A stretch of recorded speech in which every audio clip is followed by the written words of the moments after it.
नमस्कार, मैं नीरज श्रीवास्तव मोतिहारी बिहार से एक बार फिर आपके समक्ष अपनी एक स्वरचित कहानी लेकर प्रस्तुत हुआ हूँ। कहानी का नाम है टूटती सांसें। कहानी सुनिएगा और अपनी प्रतिक्रिया से हमें लाभान्वित करिएगा।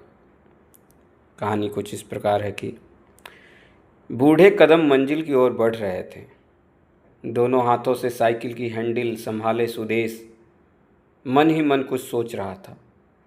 साइकिल पर हर प्रकार के खिलौने लदे हुए थे। देखते ही देखते सुदेश अचानक एक चौराहे पर रुक गया और एक तरफ खिलौनों को नीचे उतारने लगा।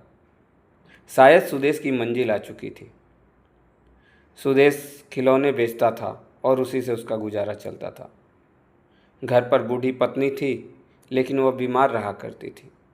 मिला जुला कर पति पत्नी ही एक दूसरे के टूटती सांसों का सहारा थे। खिलौने की दुकान सजाते सजाते सुदेश की आंखें भर आई थी। शायद वह अभी भी कुछ सोच ही रहा था। सुदेश बुदबुदाते हुए बोला, क्या कमी रह गई थी हमारी परवरिश में? क्यों वह हमें छोड़कर चला गया? क्या उसे हम पर थोड़ी भी दया नहीं आई? नहीं नहीं, राजू नासमझ है।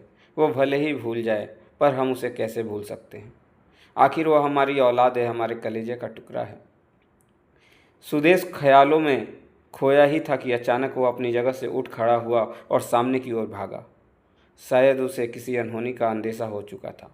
सड़क के बीचों बीच 3-4 साल का बच्चा खड़ा था। शायद वह किसी को खोज रहा था। अभी सुदेश ने उस बच्चे को अपने आलिंगन में पकड़ा ही था कि एक जोर के टक्कर के साथ सुदेश सड़क के दूसरे किनारे पर जा गिरा। सुदेश को टक्कर कार ने मारी थी। बच्चा सुदेश की गोद में सुरक्षित था, पर सुदेश के सिर से खून बह रहा था। उसके कमर और पीठ में भी चोट आई थी, जो उसके कराहने की आवाज़ से साफ पता चल रही थी। देखते देखते सुदेश को चारों तरफ से भीड़ ने घेर लिया। कार वाले का तो कोई अता पता न था। शायद वह डर के मारे भाग चुका था। कुछ लोग सुदेश से उसका हाल समाचार पूछ ही रहे थे कि तभी भीड़ को चीरता हुआ लगभग 30-32 साल का एक युवक सुदेश के पास पहुंचा और उस बच्चे को गोद में लेते हुए चिल्लाने लगा, हाय मेरा बच्चा, हाय मेरा बच्चा। राहुल तो ठीक तो है ना?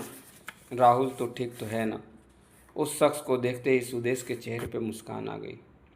यह शख्स कोई और नहीं बल्कि सुदेश का बेटा राजू था, और सुदेश ने जिसकी जान बचाई थी वह उसका पोता। राजू ने अपने बेटे को चूमते हुए बोला, भगवान का लाख लाख शुक्र है कि तुम ठीक हो। तभी भीड़ से एक आदमी ने कहा कि शुक्रिया अदा करना है तो इस बाबा का करो, जिन्होंने तुम्हारे बेटे की जान बचाई है। राजू जब बूढ़े की ओर घुमा तो उसकी आंखें आंसुओं से डबडबा गई।